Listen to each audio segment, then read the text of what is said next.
Greetings, everybody. This is Srinivasa, itsdiff Academy, welcoming you all to our show, yet another episode on leadership series, podcasting and videocast, I would say. And it's a great pleasure and honor to be with you, meet week after week. And this is part of our community outreach.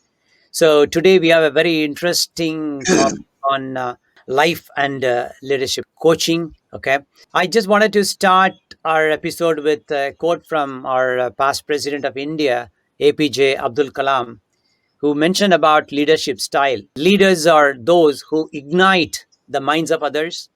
The leaders are those who care and share and maintain transparency. And the leaders are those who humble themselves. And today, I have a great pleasure and honor to welcome Mr. Dilip Saraf, who always thinks about improving someone else's life, who has got 7,000 plus clients across 23 countries. He has been serving lots of professionals, entrepreneurs, and budding mindsets who wanted to make a difference in the society and who wants to uplift their career. He has written more than 5 books, and his works have been published in Harvard Business Review, Chief Executive, and other publications. And he holds degrees from very prestigious institutions of IIT, Bombay, and Stanford University here in the United States. So it's a great pleasure and honor to welcome Mr. Dilip Saraf to our show.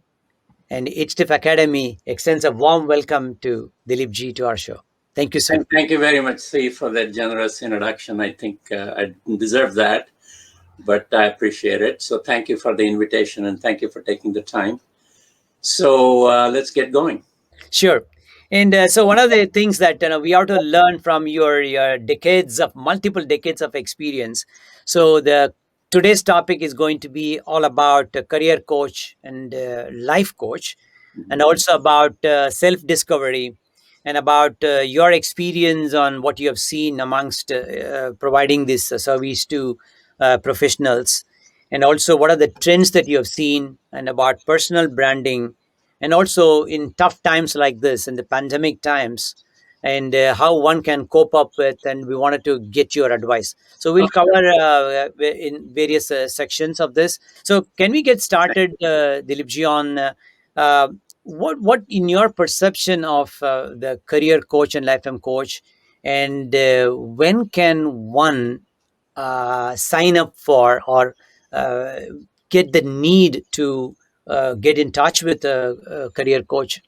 Yeah, a very good question. Actually, I don't think that there is any upper or lower limit to when somebody should work with a career coach. And I'll give you an example. The youngest client I have are two 14-year-olds in middle school, and I'll tell you their story. And the oldest I have, who is now 76 years old.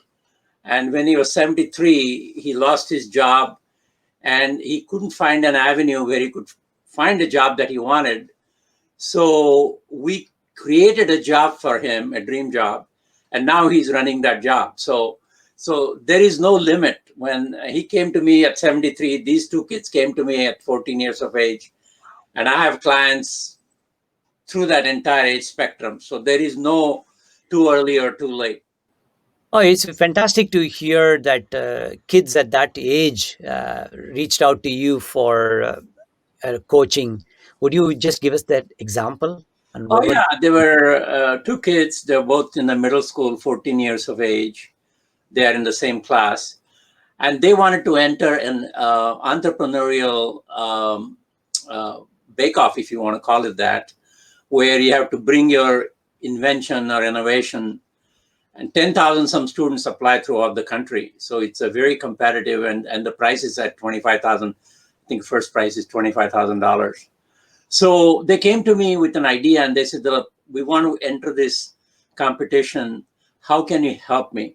I said, "Look, the idea has to come from you. I cannot contribute my idea to you. But once you come up with the idea that you think is worth pursuing for this fair or this competition, Mhm. I can help you package it, position it, price it, and present it, because it requires a lot of thoughtful things. But the idea has to be yours. I can do this 4 Ps. And so we worked for about 3 months, evolving the idea, developing it, and it had the right presentation and so forth. And they were the top 5. They didn't win the $25,000 prize, but they were in the top rung. It has like 3 or 4 elimination rounds. They went all the way. They were one of the 5 that were in the final round. And so that's how this worked out. And they're still working with me with new ideas. So lower age is not a limit for anybody. Okay. And what does it mean? Like, say, because generally people do not get that idea unless there is a turbulent situation in their career. And then, say, they switch jobs, and then they suddenly feel that they're not going anywhere. They said, maybe, I should get to a mentor, I should get to a coach. I mean, so maybe it's too late at some point. I mean, is there any situation like that? I don't think it's too late, but the 2 things I would say that I encounter very frequently, because there are 2 categories of people who come to me. One who wants to proactively manage their career. They're not in any trouble, but they know what they don't know. Then there is other category of people who think they know everything there is to know and just assume, what can a coach tell me more than what I already know about me? So that's the 2 camps of people that I deal with constantly. And I would say that 75% of the people that I work with are in the former category. Namely, they come to me to advance their career proactively when they're doing well, if that makes sense to you. And I'll give you an example. One lady client came to me about 7 years ago, and she was just a QA lead at one of the major companies here, software QA lead.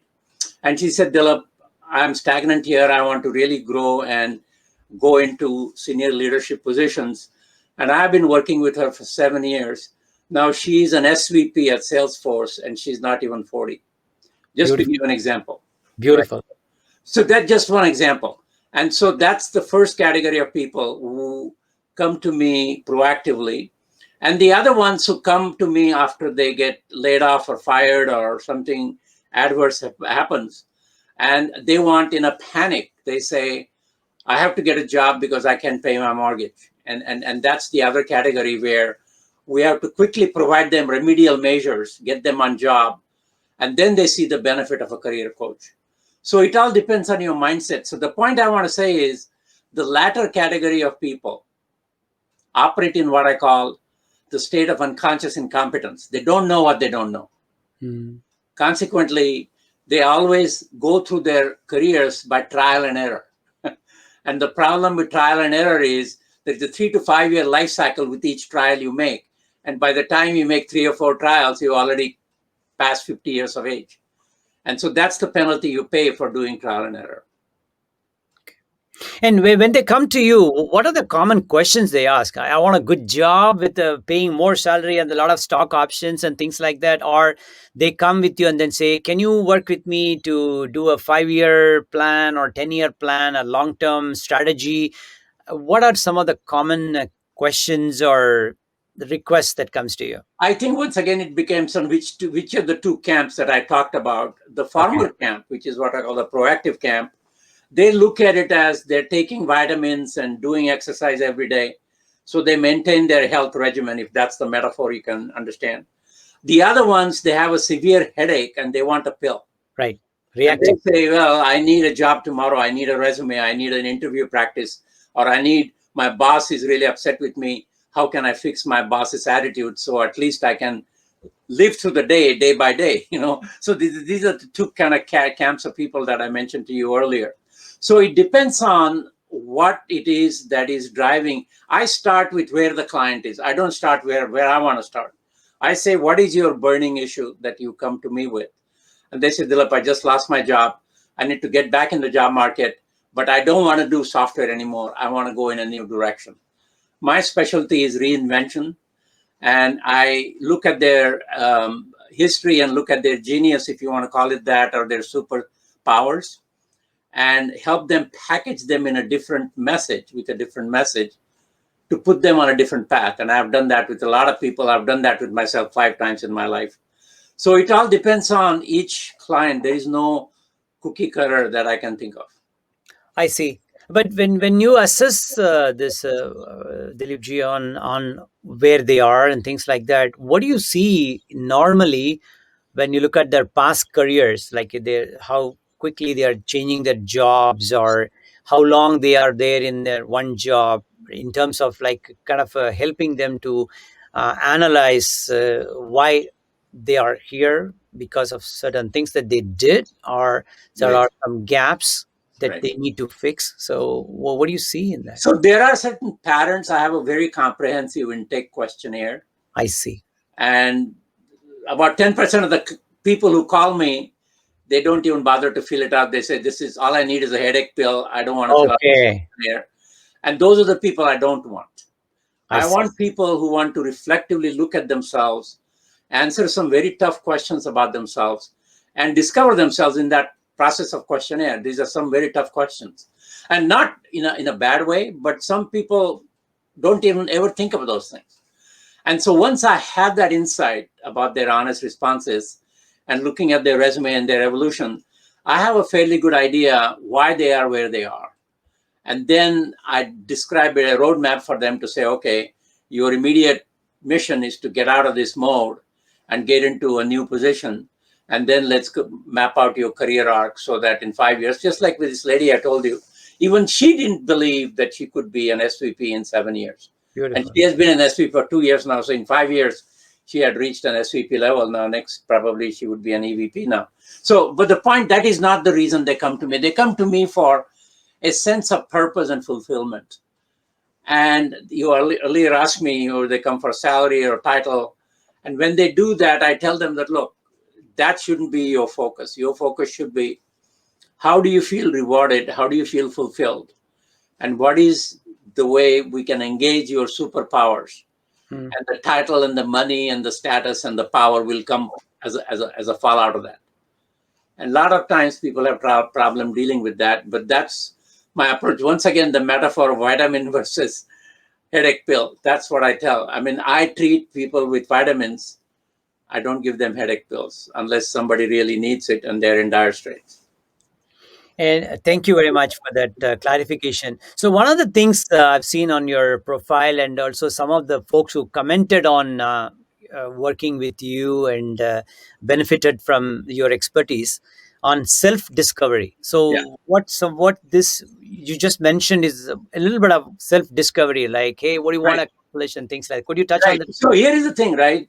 Most people, I mean, I would say everybody has a spark of genius about them. And when they operate within that genius, often unconsciously or subconsciously, they create an aha.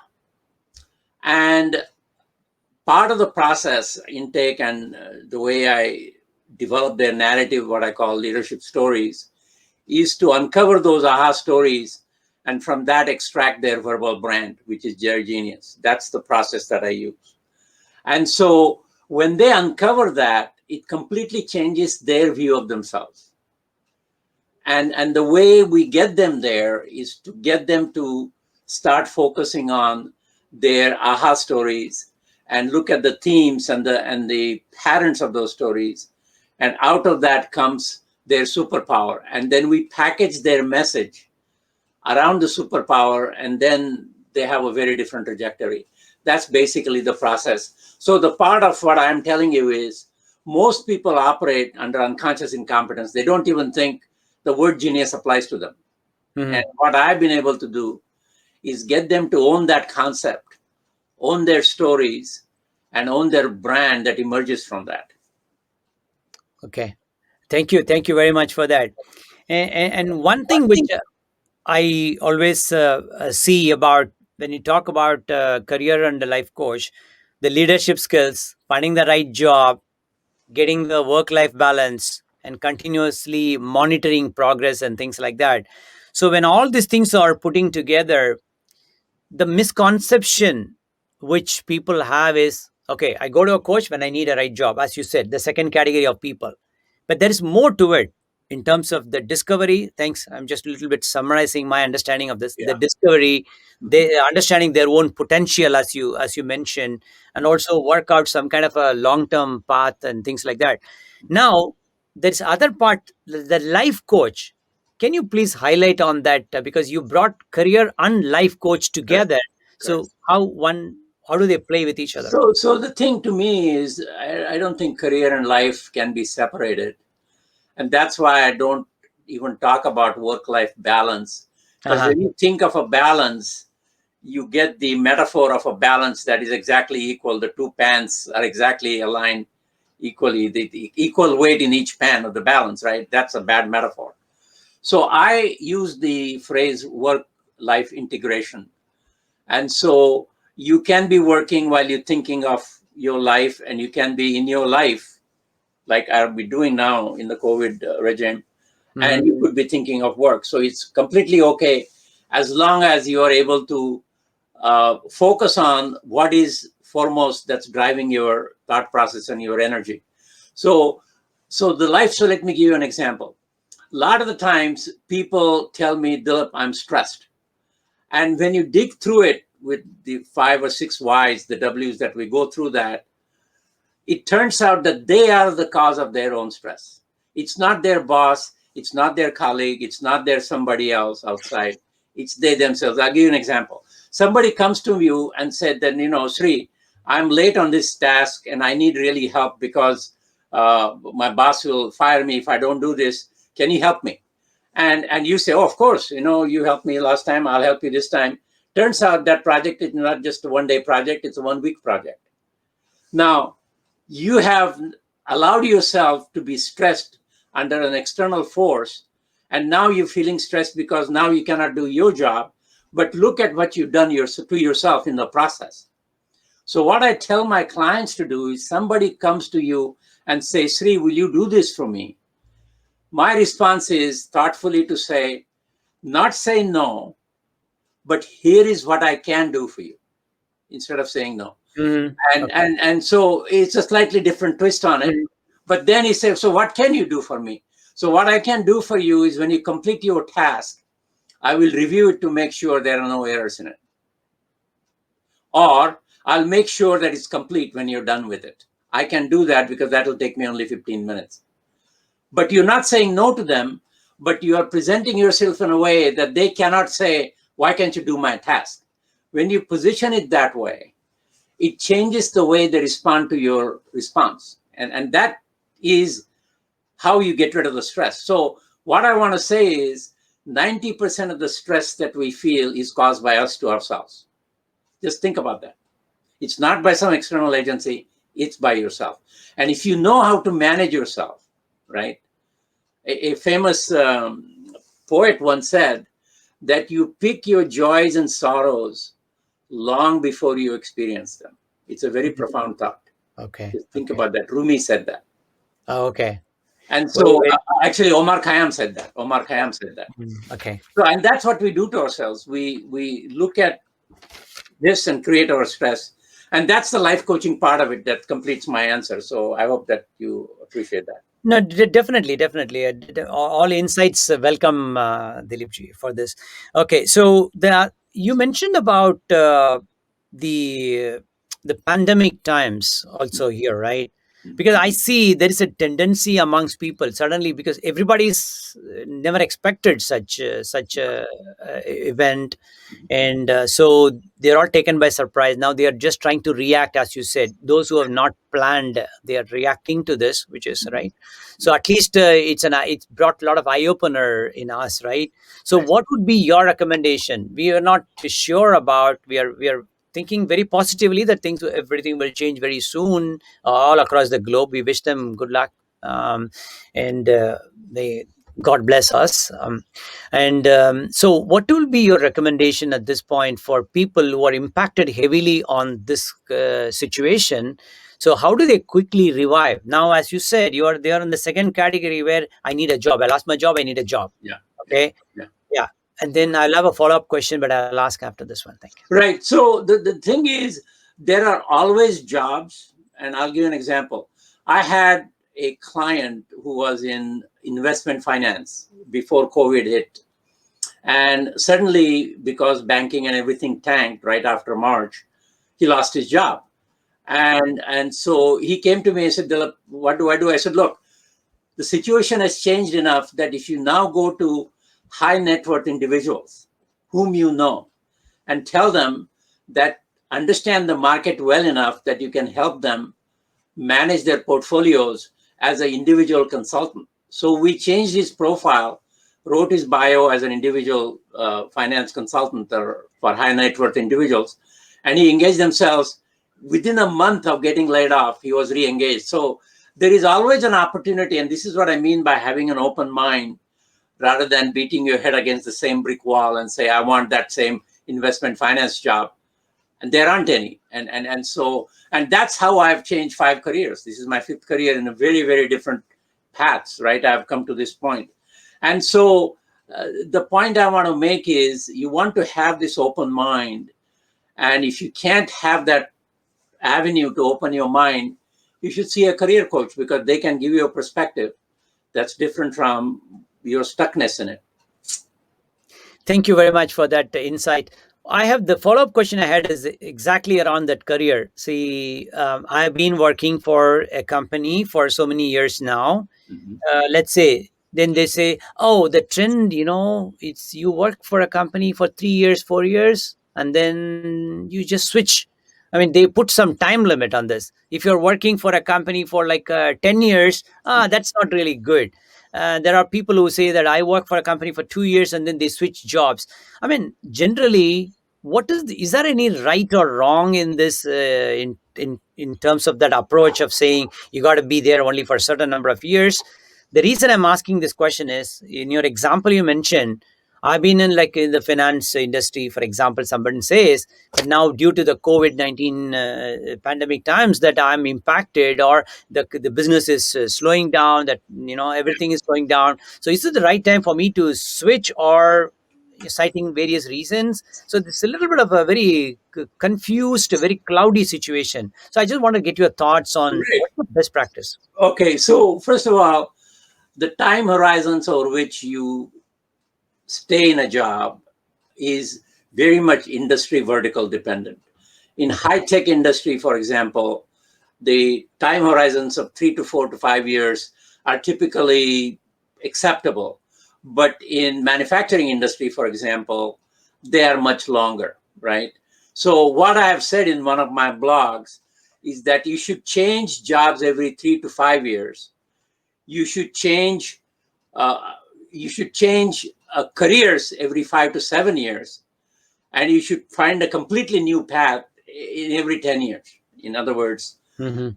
changing jobs, changing employers, changing jobs, changing careers, and changing paths have And different horizons. And what I would like to suggest to people, I think this is a general rule I follow. You should leave a company, let's say 3 to 4 years or whatever it is, only when you have a good momentum, what I call escape velocity. If you don't have good escape velocity, you should stay where you are until you build that escape velocity and then move. Otherwise, you move laterally, and it's not of much advantage if you don't get that momentum going behind you. okay, that's where the your great experience and insight comes in to just use that. How do we discover that part? How do we get to the That's exactly reality? right. And you know that. And what I tell some of my clients when they come to me, say, Dilip, I want to change job, change companies or whatever. I say to them, let's first build your momentum because you have none right now. You're flatlined.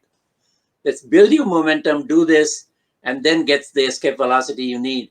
Then you can get the terms that you want, the salary, the title, the role, the responsibilities.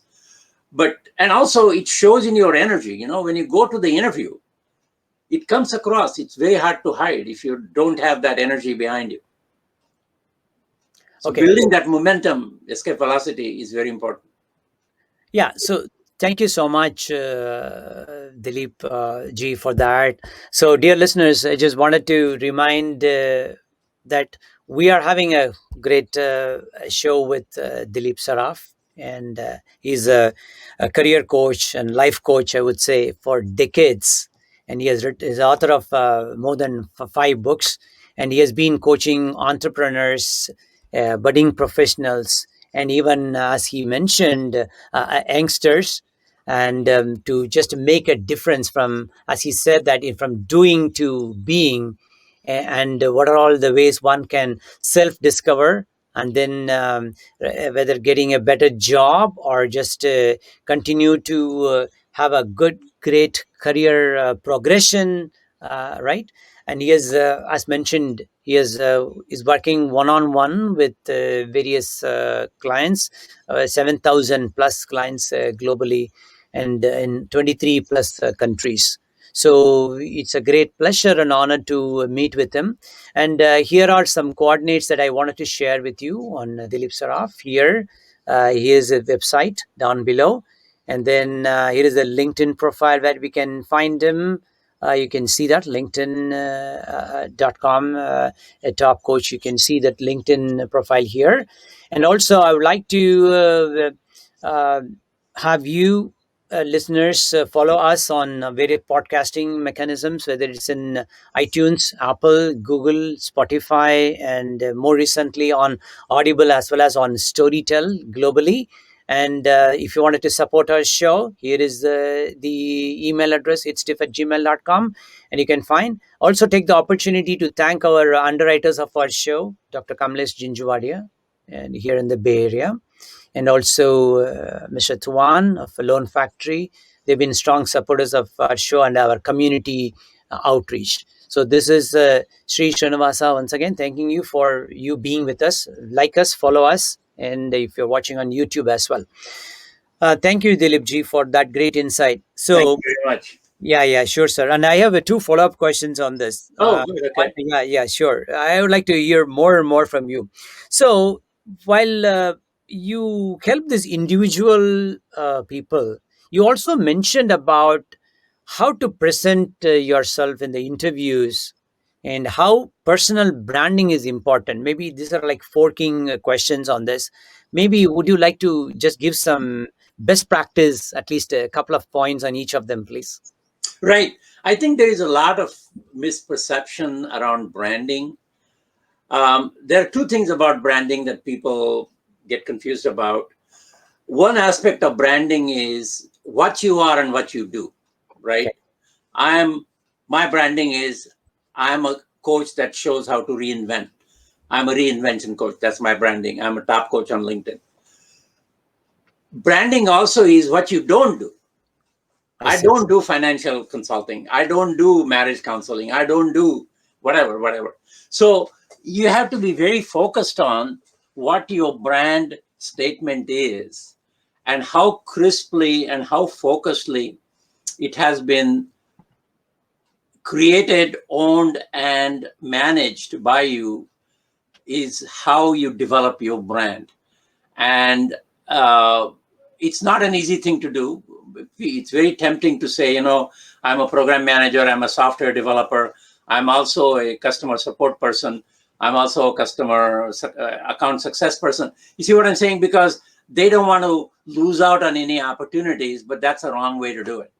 You got to have one mainstay branding that is with you, and then you can have a supporting branding statements that enhances that brand. Like I'm a top career coach, I'm also a life coach because I can show you how to make the integration between life and career. That's how I kind of brand myself. And I also show you how to reinvent. That's part of my branding. And it's very consistent. And that takes years and years to develop. Most people don't take the time and understand how they want to focus because they want to do everything, and consequently they end up doing nothing or little. So branding is a very disciplined, serious, long-term business. Okay. Thank you very much for that insight. And also, the follow up question that I was asking is that when you talk about personal branding, is it like the perception also matters on how people perceive you? Yeah. So, right, the initial question that I was asking is, like you said, you're author of book, The 7 Keys for a Dream Job, for that matter, right? Right. You talk about that. Congratulations on that. Mhm. So when appearing for interviews and stuff, because this is the most needed, especially when everything is remote, there's not face-to-face interviews anymore, Right. in some cases. And so what are your secret tips that you would say, something as a key takeaway for our listeners here? So top 3 things that one should really focus to nail this down with whatever skills that they have got. Yeah. Okay. So the three things I would say that probably are critical in presenting yourself in a very branded, focused, impactful way is number one, know the story that you tell yourself. It's not the story you tell others, but know your own story. And a lot of people don't know their story, but they know how to tell to others what they do, but not to themselves. And I can talk about that. So you have to be very clear about what is your story to yourself. And unless you're clear about that story, you are not clear to others. And it just comes through. And I can tell you my own story if you have a minute.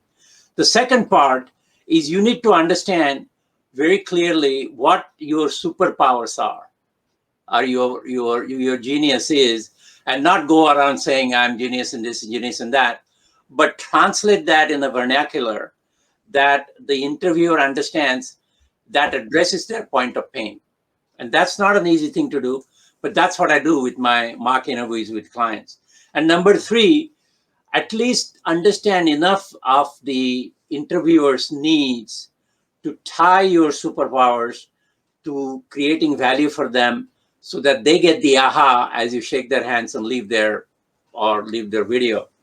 Those are the three things that always work. And I struggle when I say tell me about yourself, they talk for 10 minutes. If you cannot Mhm. do that in 30 seconds, you don't know yourself I see. in an interview. Okay. Okay. You cannot So, crystallize that in 30 seconds, you don't know yourself. okay. So the key things, say, noted down stories. Tell get a good story, very concise. Your own story to yourself. Your own story, okay. And Yeah. then the superpower that you heard. I like that motivational speech that you just gave me about. We all are superpowers. That means it. I'm motivated. I'm elated to the next level right now. So I have something that I'm bringing to the table. Yeah. And then the third one is basically what exactly are the needs of the company. Yes. So that's pretty Their much. needs. Exactly. Exactly. Yeah, Exactly. yeah, very nice. Okay, it's very nice to learn from you. And one final question I would like to ask you is about, in my learnings in the last 30 minutes or so, is that you can engage a career coach and life coach at any point in time, and you can be proactive rather than reactive, and you can build, again, monitor and measure your success and change the course of action in terms of staying in a company for some time versus changing your career Right. and the industry vertical and whatnot, etc., based on your strengths. So those are the key takeaways. From a good summary, I want you to correct me. If there is no time limit or period, and say, I got to engage a coach for just until I get my job, or I just engage my coach for just like 2 year period or 3 year period, I'm just done. So it is a lifelong thing, so that you constantly monitor your performance, you measure, make tweaks, and get some guidance. Is that a fair statement? That's a statement, I would say, very well put. But I would say this: the reason why you want to engage, once again, the vitamin pill versus the headache pill, I give you Right. an analogy of, there are so many factors that go into what shapes your career depending on where you are in your evolution, right? There is the relationships, there is the technical competency, there is tapping into the opportunities. They're looking for opportunities that don't exist, but you create some. All of that requires an outside perspective. Like for this 73-year-old, the job didn't exist. We created the job for him. I see. And when we wrote to the CEO of that company, they said, yeah, we didn't even think about this. He's the perfect guy for this job. We didn't even think we needed this job to be filled. You see what I'm saying? And I helped him kind of make that connection. I don't take credit for it. He did all the work, but I showed him how he could approach the CEO with a different idea that he even CEO hadn't thought about. And now at 76, he's still working as the head of that lab. Wow, fantastic. In fact, I read about in your profile, you mentioned about you're not just reaching out to the hiring manager, but you're reaching out to the hiring manager's boss or boss's boss. That Our was chief boss. fantastic. That's correct. That's correct.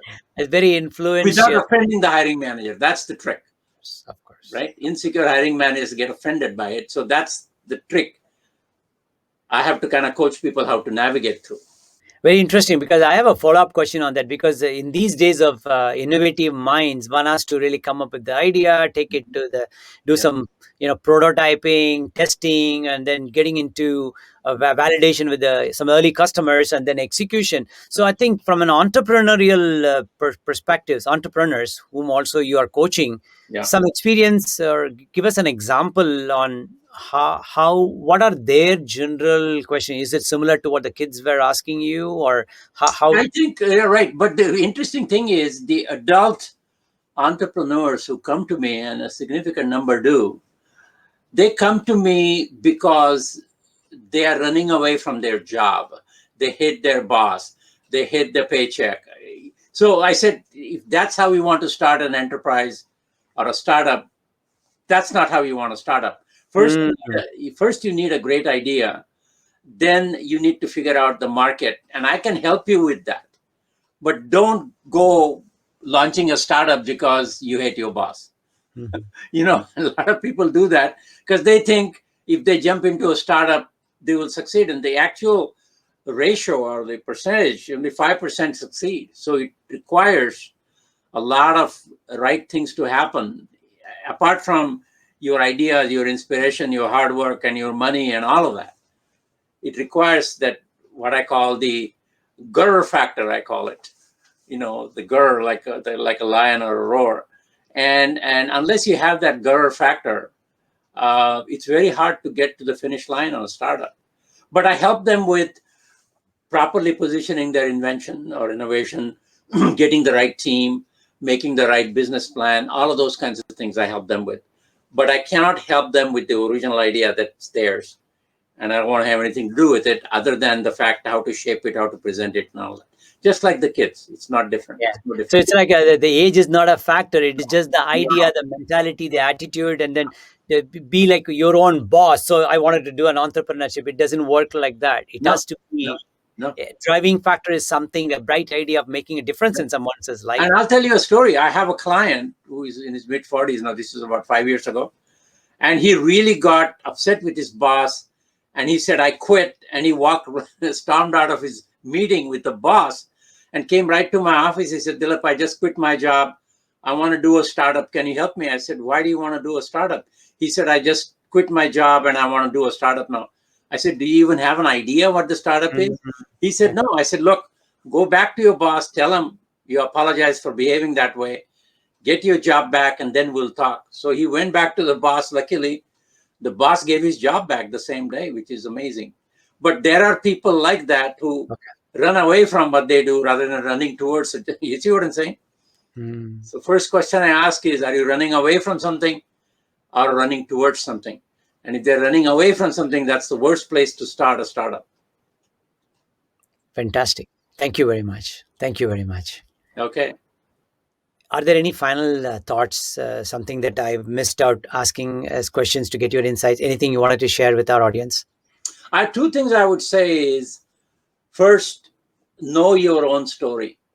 Okay. And most people don't. They know what to tell the story to others. And I'll give you this example because this is important. When I started 20 years ago, people asked me, Dilip, what do you do? And I said, I do career coaching. That was my response. After I had some initial successes with really very important people in the Silicon Valley, it took me about 2 years to say, when people ask me, Dilip, what do you do? I would say, I am a career coach. So I changed from I do career coaching to I am a career coach. It took me 3 more years after many really good successes to say to people that I am the best career coach that there is. And if Mm. you find a better career coach, let me know who that is. Mm-hmm. That's the story I told myself. And that's when I became LinkedIn's top coach. And my handle is also LinkedIn's top coach. So Mm-hmm. the point I want to make is, unless you own that brand, nobody is going to give it to you. And that's what I mean by telling your own story to yourself first, owning it, and then being it. Those are the two things I would say. Know your story and know your superpowers. If you can have that conquered, nobody can stop you. Great advice. Great advice. All Thank right. you. Very Thank good. you very much on Yeah. behalf of itsdiff Academy. Yeah. Once Anytime. again, thank you for your time, and we'll catch up at some other time to get Anytime. into the Anytime. details. Love it. This is And my favorite area. appreciate. Thank you, Okay. sir. Thank you very Thank much. And you. yeah, yeah, Bye yeah. bye.